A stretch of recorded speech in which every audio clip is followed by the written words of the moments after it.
मयंक और विभा की है। मयंक एक अच्छी नौकरी करता था, लेकिन विभा की जाति का ना होने के कारण विभा के माता पिता शादी के लिए नहीं मानते हैं।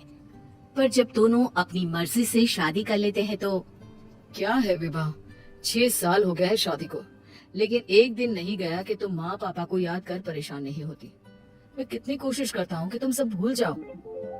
कोई नहीं भूल पाता है मयंक, माँ पापा को कोई कैसे भूल सकता है। तभी सास का फोन आता है। माँ लो, विभा से बात कर लो, आज उसे अपनी माँ की बहुत याद आ रही है। बेटा विभा, मैं आ जाऊं? हम दोनों चलेंगे तेरे माँ पापा के पास। बोलो। ना माँ जी, वो आप लोगों को कुछ बोलेंगे तो मुझे और भी बुरा लगेगा। आखिर आप भी मेरी माँ ही तो है। अरे सुन लेंगे ना यार, कोई बात नहीं, बोलेंगे ही ना। चलो माँ, मैं फोन रख रहा हूँ। वो क्या है ना, आज विभा को लेकर डॉक्टर के पास जाना है। बहुत दिनों से इसके सर पर लगातार दर्द हो रहा है। अरे हाँ हाँ, ले जा बेटा, सर दर्द को हल्के में नहीं लेना चाहिए। वैसे भी ना बहू सोचती बहुत है। मयंक माँ का फोन रख देता है और दोनों कार से अस्पताल जाते हैं। लेकिन जैसे ही वो लोग अस्पताल जाते हैं, विभा को स्ट्रेचर में नर्स उसकी माँ को लेकर जा रही दिखती है। मयंक, माँ, मयंक वो मेरी माँ है। इतने सालों बाद देखी भी तो इस हाल में मैं उनके पास जा रही हूँ। अरे रुको, कहीं वो लोग तुम्हें देखकर और परेशान ना हो जाए, या फिर तुम्हें कुछ बोल ना दे विभा, तुम फिर परेशान हो जाओगी। मयंक कैसी बात कर रहे हो, वो माँ है मेरी। विभा पास खड़े अपने चाचा चाची से बात करने की कोशिश करती है, लेकिन वाह, तेरे जैसी बेटी जिसकी हो वो तो मर ही जाए तो अच्छा है। वैसे पार्क में पैर फिसला है तेरी माँ का, रीढ़ की हड्डी टूटी है। रिद्धि को चाची की बात का बिल्कुल बुरा नहीं लगता। शायद वो सुन ही नहीं रही थी कि चाची क्या कह रही थी। वो सीधे माँ के कमरे में जाती है। कौन है आप? ये मेरी माँ है, मेरा नाम रिद्धि। रिद्धि नाम है ना आपका? दर्द में भी ये आपका ही नाम ले रही थी। हाँ, ये सुनते ही रिद्धि का कलेजा मुंह में आ जाता है। ये वही माँ है जिसने कड़े शब्दों में ये कह दिया था कि अब तेरा मेरा रिश्ता खत्म। फिर रिद्धि का पति मयंक भी वहाँ आ जाता है। सामने खड़े होते हैं रिद्धि के पिता। पापा, क्या हुआ माँ को? वो पार्क में गिर पड़ी, रीढ़ की हड्डी में चोट आई है। रिद्धि पिता की तरफ देखती है, लेकिन पिता मुंह फेर लेते हैं। पता है मयंक, माँ दर्द में मेरा नाम ले रही थी। मेरी माँ मुझे याद कर रही थी मयंक। मैं माँ को कुछ नहीं होने दूंगी, देख लेना। हाँ रिद्धि, हम मिलकर माँ का ख्याल रखेंगे, उन्हें फिर से खड़ा कर देंगे। लेकिन भैया कहाँ है? रिद्धि पिता के सामने जाकर खड़ी हो जाती है। पापा, भैया कहाँ है? वो अमेरिका में है, वो नहीं आ पाएगा। रिद्धि फिर माँ की ओर ध्यान कर लेती है।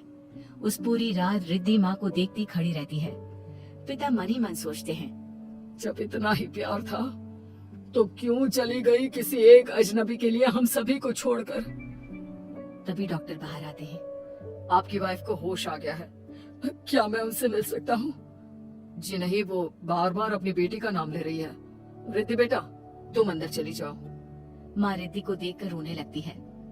बेटा, माँ के गले लग जा। मैंने तो सोचा था तेरा चेहरा देखे बिना ही मर जाऊंगी। ऐसे कैसे? भला मैं अपनी माँ को कुछ कैसे होने दे सकती हूँ? माँ उठने की कोशिश करती है, लेकिन वो उठ नहीं पाती। देखिए, आपकी रीढ़ की हड्डी में फ्रैक्चर है। मुझे प्यास लगी है, पानी पीना है।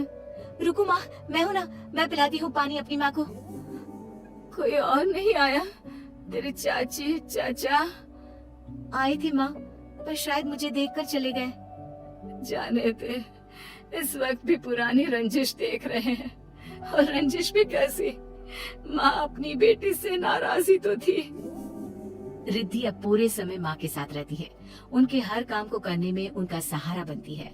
फिर एक रोज, आज आपको चलने की कोशिश करनी थी, लेकिन हमारे फिजियो के डॉक्टर नहीं आए जो आपको पकड़कर चलाते, तो फिर आज। डॉक्टर साहब, मैं हूँ ना, मैं माँ को चलने में मदद करूंगी। रिद्धि माँ को चलाती फिराती, उनके खाने पीने का ख्याल रखती। ये लो, दवाई खा लो। नहीं, मैं रिद्धि के हाथ से खाऊंगी। ये क्या बात होती है? रिद्धि के हाथ से क्यों? वैसे भी अब कल से तुम्हारी छुट्टी होने वाली है, फिर तो मैं ही हूँ जो भी हूँ। तभी वहाँ रिद्धि आ जाती है। पापा, मैं बस कुछ मिनट के लिए डॉक्टर के पास गई थी। ये दवा। तुम्हारे पापा नहीं बताएंगे, लेकिन वो मुझे दवाई दे रहे थे। कल से मेरी छुट्टी है ना। लेकिन ये तो गलत दवाई है पापा। इतनी ढेर सारी दवाई है ना, इसलिए भूल हो गई होगी। नहीं नहीं माँ, सिंपल तो है। मैं बाहर जा रहा हूँ, कल आ जाऊंगा छुट्टी कराने। अगले दिन पिता अस्पताल से माँ को ले जा रहे होते हैं कि रिद्धि बेटा, इतनी जल्दी किसी की छुट्टी नहीं हो पाती, ऐसे रीढ़ की हड्डी के मामले में। लेकिन तुम्हारी दिन रात की मेहनत ने तुम्हारी माँ को व्हील चेयर में बैठने लायक बना दिया।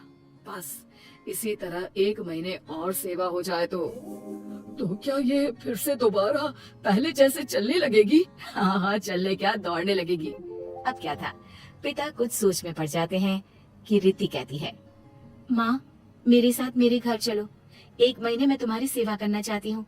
नहीं, चलना है तो तुम चलो अकेली। उस लड़के के लिए ना हमारे दिल में जगह है ना घर में। पैसे वाला होगा तो अपने घर का। पास खड़ा मयंक रिद्धि को इशारा करता है। तुम जाओ रिद्धि, तुम्हारी माँ को तुम्हारी जरूरत ज्यादा है, मैं समझ सकता हूँ। रिद्धि भी माता पिता के साथ मायके चली जाती है। वो माँ की सेवा दिल लगाकर करती है। पिता भी रिद्धि को माफ कर देते हैं और फिर 1 महीने बाद, देख रिद्धि, मैं बिल्कुल ठीक हो गई। सच कह रहे थे डॉक्टर कि मैं तो दौड़ भी सकती हूँ। बस माँ, तो अब मैं चलती हूँ। मयंक और मुन्ना मेरे बिना न जाने कैसे होंगे। अरे क्या जरूरत है जाने की, यही रुक जा। या फिर नहीं पापा, उस दिन आपकी शर्त मैंने सिर्फ माँ की हालत देकर मानी थी, लेकिन अब नहीं। अब मैं इस घर में तभी कदम रखूंगी जब मेरे पति को भी इज्जत से बुलाया जाएगा। पिता समझ जाते हैं कि बेटी क्या चाहती है। फिर एक रोज, अरे रिद्धि देखो तो दरवाजे में कौन है? रिद्धि दरवाजा खोलती है तो सामने माँ पिता खड़े होते हैं। हाथ में होता है ढेर सारा गिफ्ट। कहाँ है मेरे दामाद जी? मयंक और रिद्धि माता पिता को देखकर खुश हो जाते हैं और माँ मुन्ने को गले लगा लेती है।